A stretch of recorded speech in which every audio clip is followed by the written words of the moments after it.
Hi, my name's Michael L. Penman and I'm here in the Mind Flux studios, and today what we're going to be looking at is the Dystopian Signals pack that we have done for Ableton. This is available on the Ableton website. If you'd like to check it out, there's also a free preview which just gives you an idea of the sounds in the pack. The pack itself is designed to be a lot darker and work with a lot of cinematic sounds, a lot of darker genres like drum and bass, dubstep, and any kind of raw industrial, as well as techno. And that's what we're going to be doing today. We are going to be utilizing the sounds, and we're going to be building a little idea that we can then move forward, and if you want, we can structure and arrange it. We can mix it, and we can also look to, if you're interested, do other genres. So here we go, let's get started. Now let's get started by adding a nice meaty kick drum. So first of all, let's go and find Dystopian Signals, and that's in packs, and we'll open that up. So we're going to jump into the sounds and then go to percussion, where all our drum sounds are held. And I feel for the best kick drum for this kind of style, this dark techno kind of style, we're going to use boom kick. First thing you'll probably want to do is just lower the volume, because everything in this pack is obviously made to sound really nice and big initially, but when we want to add some processing effects which are going to make things louder, like saturation, distortion, or compression, or just a general volume gain, we won't be able to do that if the volume is already at source quite loud. So let's just program in our standard 4/4 kick and press play.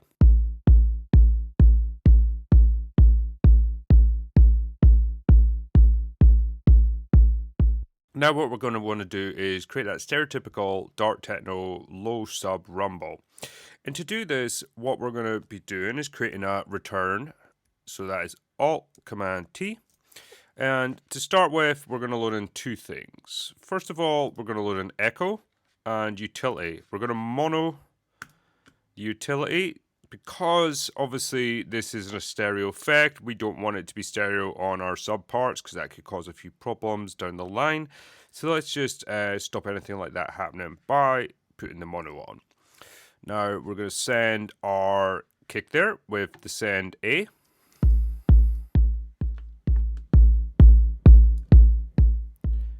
And what I'm going to want to do is take the ducking off. That is part of my default.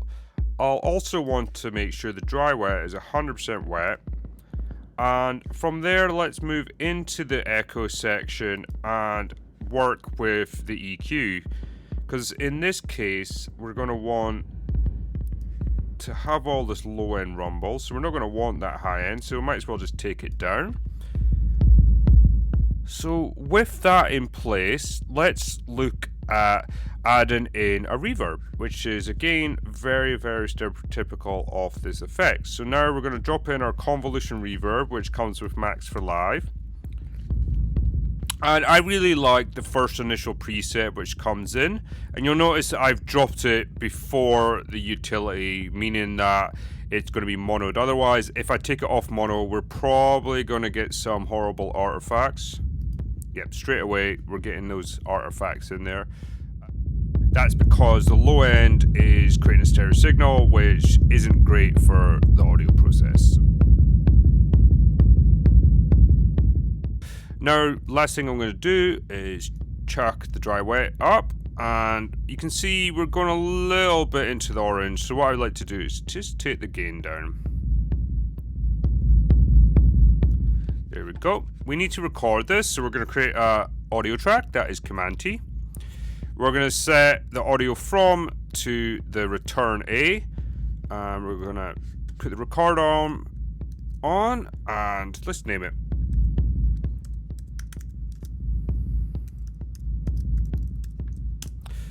So we're going to hit record. We're going to record a couple of bars. I always like to record double the amount I actually need. So this kick drum is only 1 bar, and I probably only need a quarter now. So just record more than you actually need.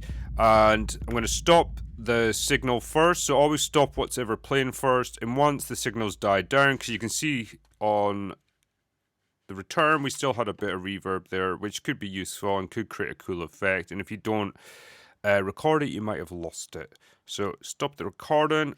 Now we are going to play this, and we're going to just select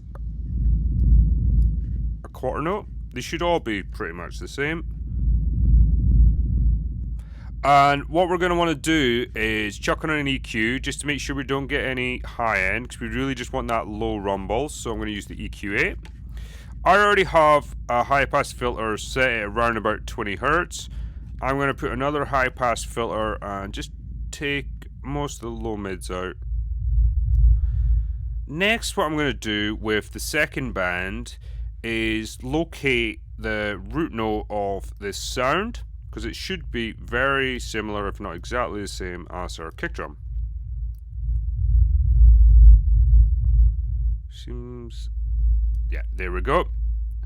So now I'm going to take the gain down. And the reason why I'm trying to find that is we're going to have to try and make sure this kick and this kick sub work really well together.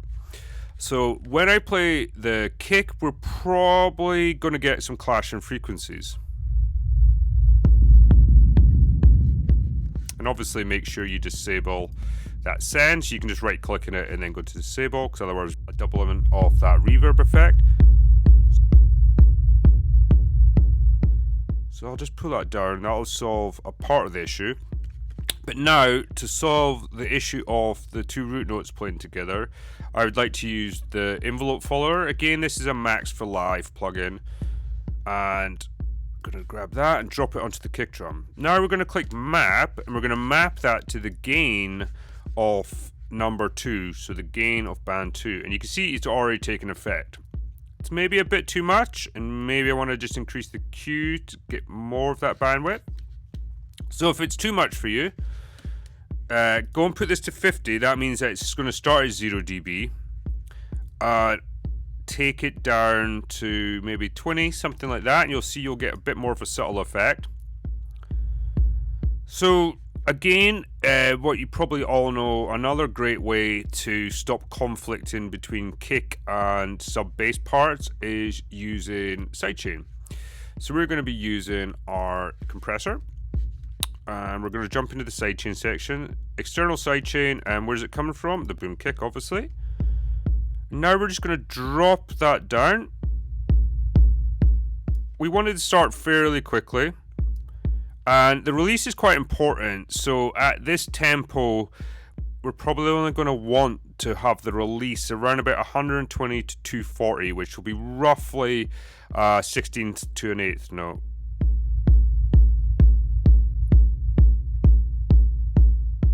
So that sounds good there. And if you want more sidechaining, so more of that pumping effect, turn up your ratio, and you can see we're getting more reduction. I think somewhere in the middle is quite nice.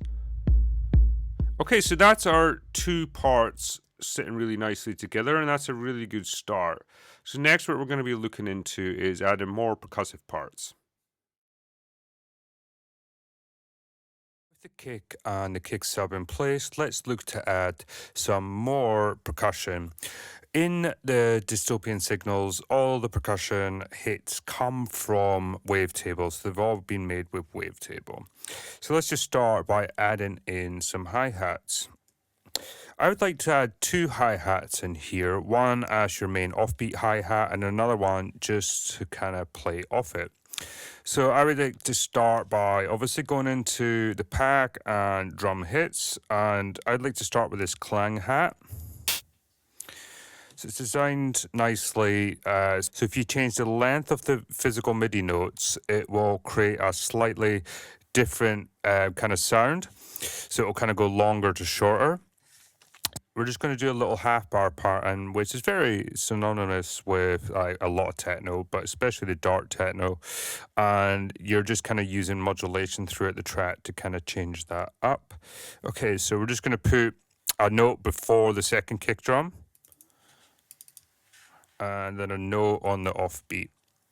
This may conflict with our main offbeat hat, but we'll see in time. Okay, so I'm going to leave it short and then I'm just going to lengthen it just so you can see what happens. Obviously, we need to play it. So you can actually see it gets shorter. So I've made this kind of the other way around. Just sometimes I like to do that just to kind of make you keep thinking. So there it's nice and long.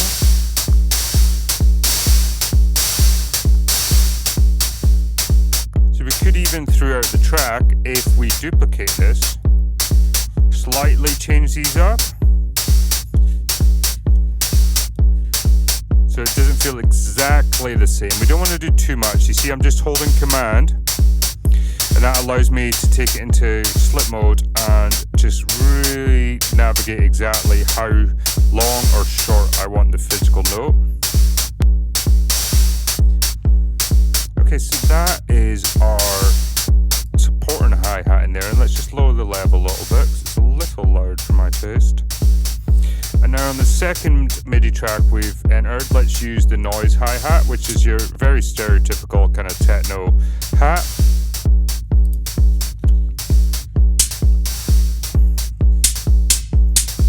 It's a little loud, so I'm just going to take the volume down. And I mean, it's not even over 0, but I just want to take the volume down at source because potentially we could look at mixing this idea. So I want to give myself enough headroom.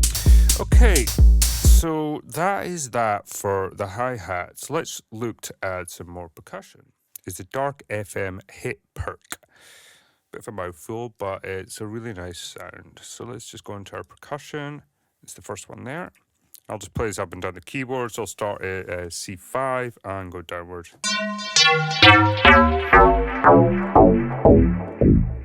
So it has that really nice kind of, it's almost like the donk sound, but kind of a bit darker and dirtier. Again, let's just turn down the volume.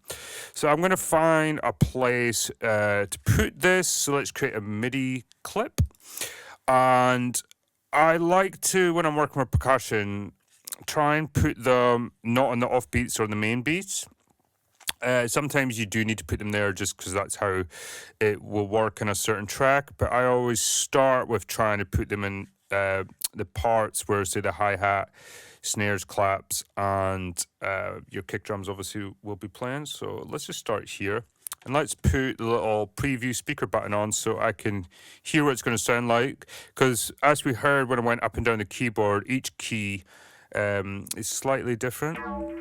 So that sounds good there already, but I would like to try pushing it down and pushing it up. So I'm probably just going to use shift up and shift down. So that allows you to go up an octave at a time. And then if I find it sounding decent in that area like it is at the moment, I'll just use the up and downs to kind of perfect it to fit with the idea. Okay, so let's just play this.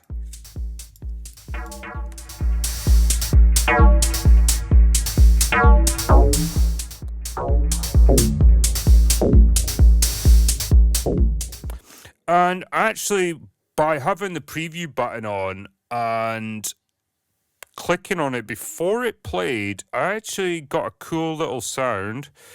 It's almost like a double hitted end. So I'm actually going to try that. And what I'm going to try and do is have one playing an octave below the first hit. So let's try and put an E2 here. And it might need to be here or here. I'm not quite sure.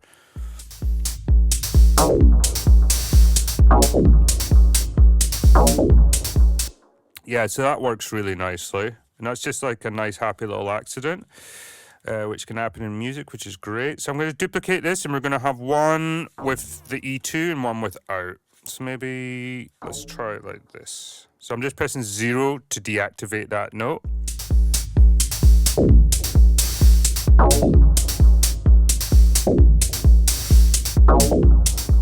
Yep, I'm loving that. That little accident really made it a lot better. So it's given us a kind of 2-bar pattern rather than a 1-bar pattern. So now what we're going to do is look to add a clap. One clap for this kind of dark techno, and I've kind of made it for this dark techno, is called red clap. And we're going to do the kind of thing you normally hear in these darker techno genres, is actually just having one clap in the 1-bar loop. And that clap will be on the 4, so the last weak beat.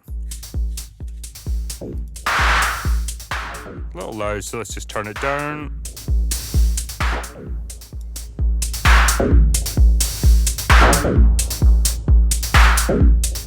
Maybe a little bit more reverb. Yep. Starting to starting to shape up, I should say. Let's see, what else do we want to add in there? Maybe we could add, I'm thinking maybe like a snare to bounce off this clap. So maybe just before the clap plays, we have a little snare. So let's create a new MIDI track, Shift Command T. Let's jump into the snare folder. I think that's the one I want. Yeah, let's go for that one. Let's drag and drop it into our MIDI track.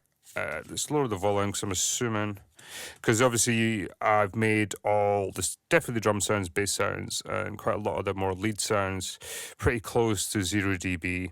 And like we kind of talked about earlier, this is great when you're previewing sounds and you're hearing it, but when you're looking to add more effects, kind of, I'm assuming you're going to want to add saturation, distortion, compression, maybe even heavy compression to these sounds. So it'd be good to start with a level which gives you a little bit of headroom. Okay, so let's create our MIDI clip. Now I was thinking of placing it just here, or potentially in the offbeat before it.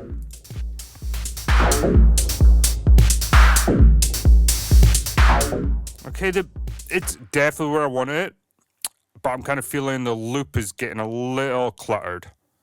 So let's look to just duplicate this. We'll have it just on the second bar, I think.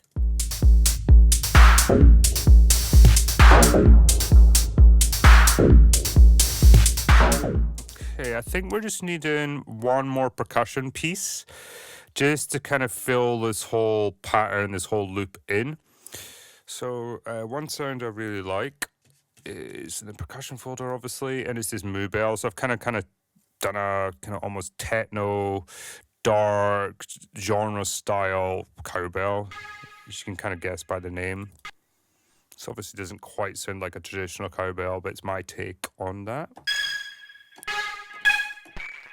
It sounds very different up and down the keyboard, which a lot of the percussion sounds I did try and design them like that, so it gives you a lot of options. You can almost have an option per key. I'm thinking that we need to have it across 2 bars again. I'm trying to think where we can place it. Sometimes if I'm not quite sure where I need to place something, I'll just put it on the first beat, and then I'll use the left and right arrows to move it back and forth while I'm listening. So I'll move it one at a time while I'm listening to the loop, and hopefully it'll kind of signify where it needs to be. It's kind of cool there, but let's keep moving it. I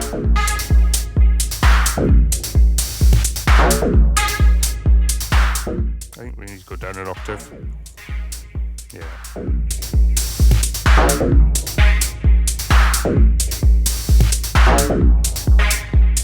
I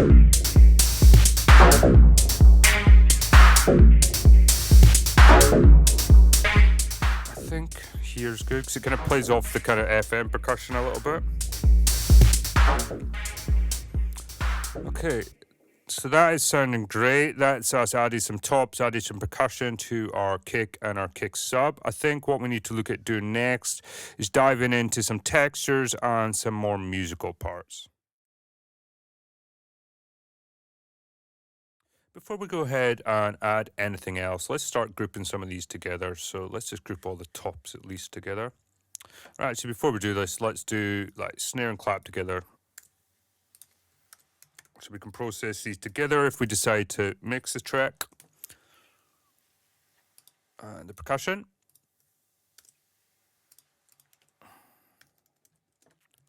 And then the hats, and then we'll group them all together, which is this great new feature in Live 10. Allows groups within groups. There we go. Now we have our top and perk groups.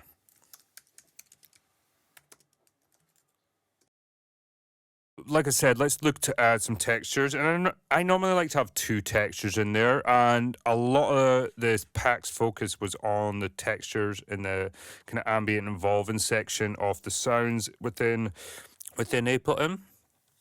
So the first one I would like to go for is Castillo. You see, you just get a nice little preview for all these.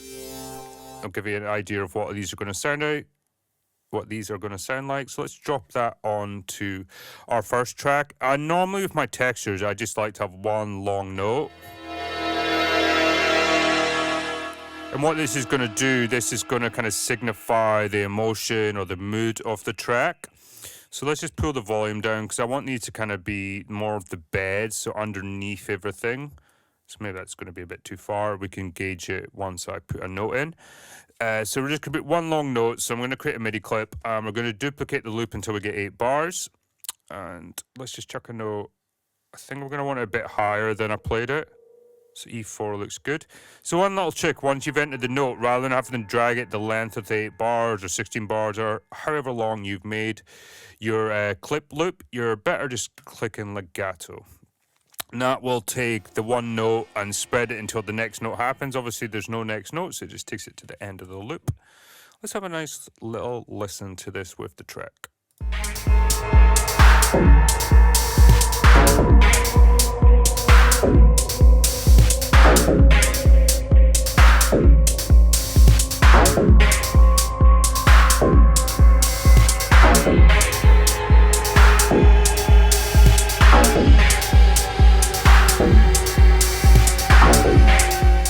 Okay, I'm liking that.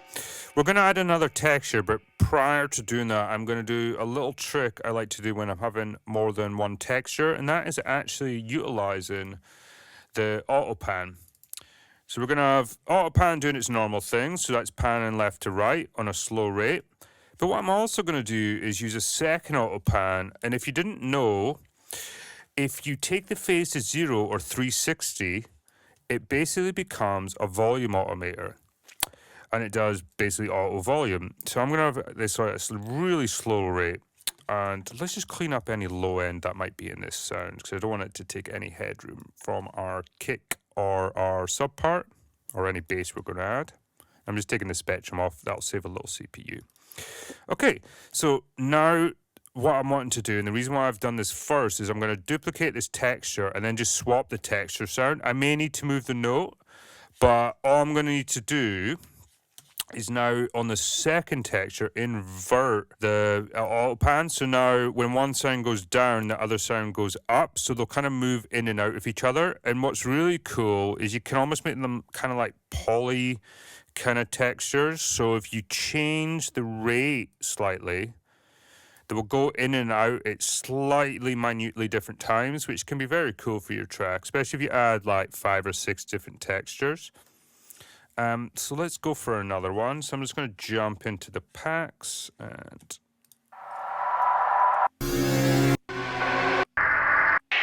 let's go for 9. I think that's going to be a nice kind of contrast to what we have in the first texture. So I'm just dragging and dropping it in there. And again, let's just drop the volume. And I think we might play it down an octave. I'm not quite sure what this is going to sound like high. And while I'm previewing this, I'm going to switch off the volume auto pan. That sounds pretty good up there. Let's try it down. So shift down. Let's have a listen to it with. Obviously that one's fading out. Let's have a listen when it fades in. Yeah, they work pretty well together. I'm wondering, maybe throughout the track we can kind of change the octaves. Okay, so this is something we can do, which might be very good to add a bit more interest into the track. So we've already got the volume auto pan going, kind of when one's going down, the other one's coming up. But what we can also do, if we duplicate our clip with Command D, we can do one clip with shift down. We can also do one clip. So we're playing the 5th because the key, well, the scale is in A. I'm going to put this one to A. What I'm going to do now is select all 3 of these and jump into our follow actions. Our follow actions are in the launch section, so the big L, and they're down at the bottom here. So the first box signifies how many bars this will play until it does a follow action. This signifies how many quarter notes, and this signifies how many 16s. So we want to keep this quite simple. We're just going to put every 8 bars, it changes. And what I would like to do is put it to any. So all three of these are going to be any. That means it can play itself again, or it can play one of the other 2 clips. And you could add 10 different clips, and I could also do this with the other sound here, but I think just having one moving would be good. So 1 static and 1 moving. So let's try this. So you see now it's flashing. That means it's going to play this one next after 8 bars.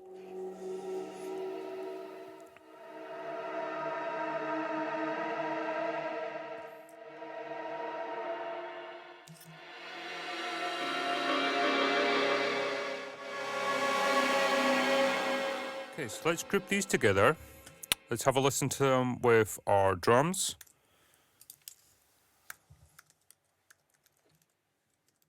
Keep it nice and tidy and named.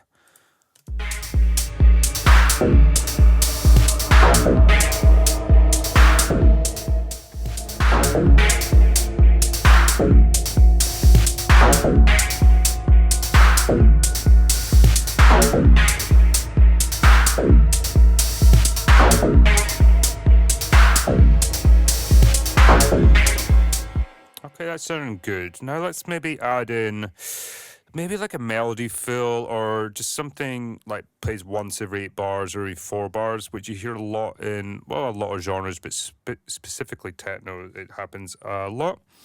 Shift Command T to create a MIDI track, and let's have a look through the leads. So synth leads.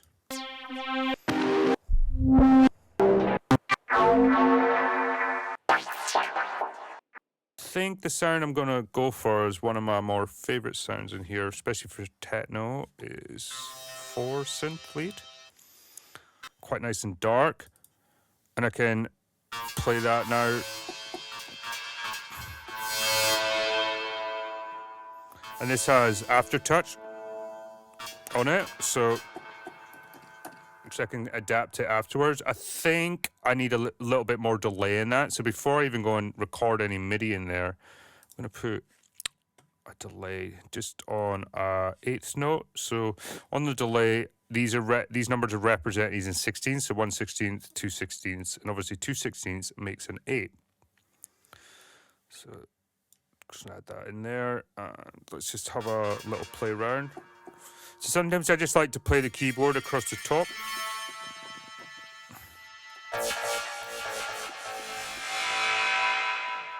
So I think that's where we're going to play it around. I quite like that pattern.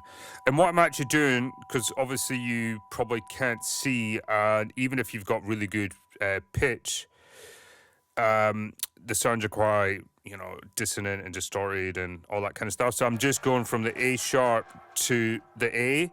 And I really like doing this in techno. So technically that A sharp is obviously outside of our A minor scale. But when you play the note right next to the root note, it gives a really nice dissonance, and I really like that. So let's just play this.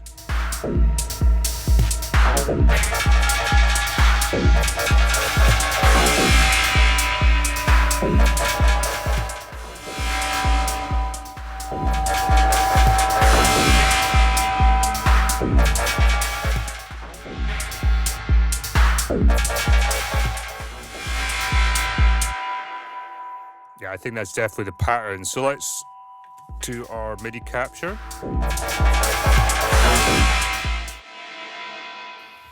Now that we've captured our MIDI, let's just have a look and see how we can move it around, because my playing isn't quite how I wanted this to be. You know what, I like this little bit, but I'm thinking actually, now that I keep listening to it, maybe we just need this one hit, and maybe just every 4 bars. So let's just put the length to 4 bars. Let's have a listen.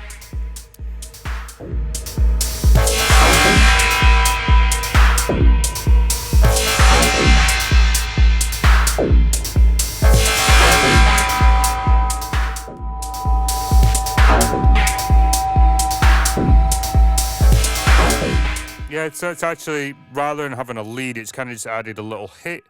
It like every 4 bars, which is nice to just break up the rhythm a little bit. And thinking about that, I think I maybe want to have something else like that. And one of the favorite sounds I've made in the synth leads is this battle horn sound. And I mean, you hear this a lot of different genres as well as in films and stuff like that. So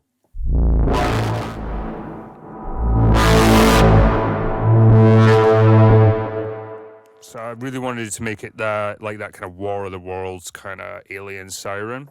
And again, this has aftertouch in it, so if you hold it down, it'll do little extra bits. So I think I just need a note, just this note, which I think says 0.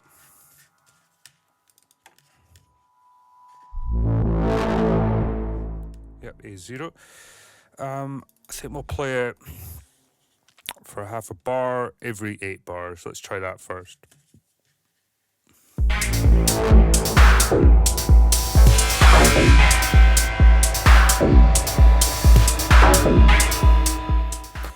I instantly noticed, because when I was playing on the keyboard, I was doing the aftertouch. I'm missing the aftertouch. What I'm going to do is just stop this, and I'm just going to play it in.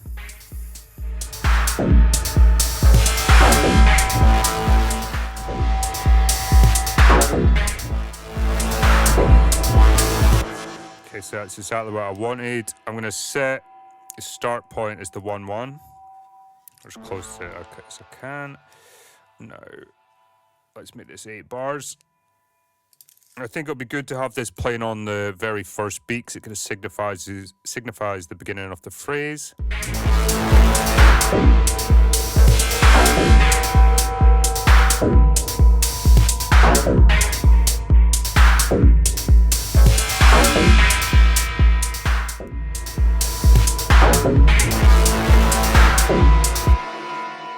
Okay, that's starting to sound very dark and moody. Maybe let's try and add something, not necessarily to lighten it up, but give it more of a kind of rhythmic musical feel. So some really nice keys in here as well. So I want to use this Atlas keys. It kind of sounds old Detroit kind of sounding.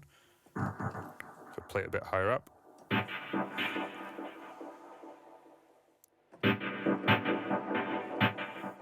So kind of do something like that, kind of like a nice kind of dubby, kind of techno kind of chord in there.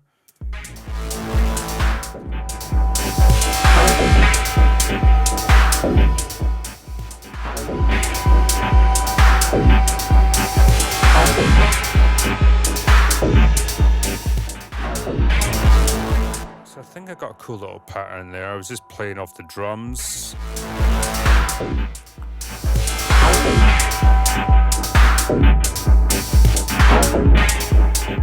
Okay, so I got the second part a bit better in terms of phrasing, so it's actually 4 bars and 3 for that little fill.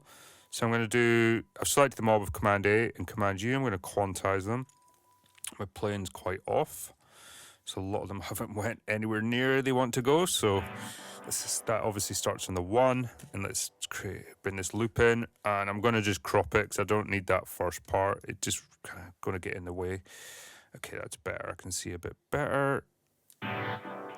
So let's just have a listen. I think that needs to be on the offbeat.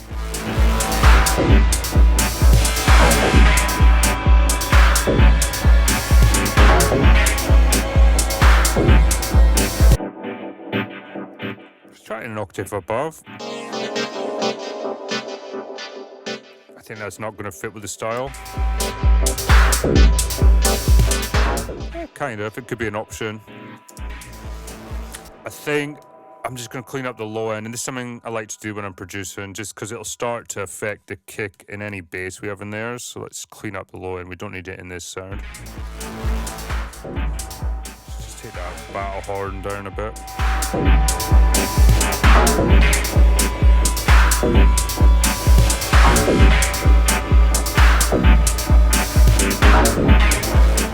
I think the last sound for this is again something similar to what we've done with the battle horn and the 4 synth.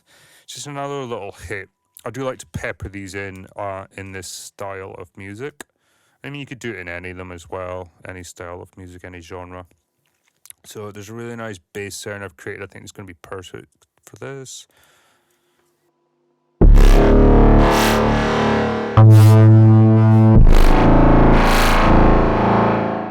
It's kind of like ripping metal kind of sound. I think I might even play this and then just cut all the low end just to have it as like a kind of raw hit in there.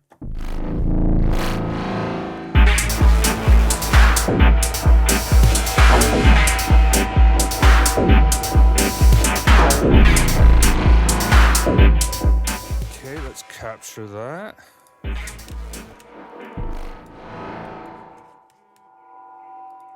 So we'll do 8 bars again. And we don't want it on the wongs, that's where our battle bass is. Let's put let's try it. Maybe they just randomly put the playhead somewhere.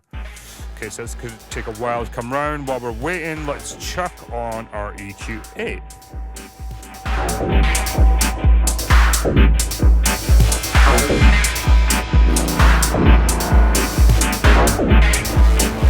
Okay, that's great.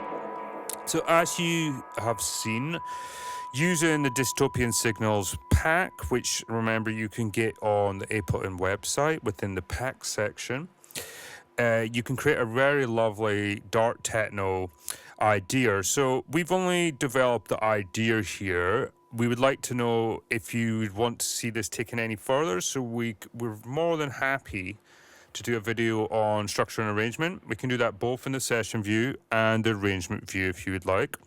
We can also then mix the track, and if there's any other genres you would like to see made utilizing this pack, please let us know by putting your suggestion in the comments. And as always, if you've enjoyed this video, like it, and if you want to see more videos, subscribe. And if you want to be the first person ever to see these videos, remember to put the little alert on there.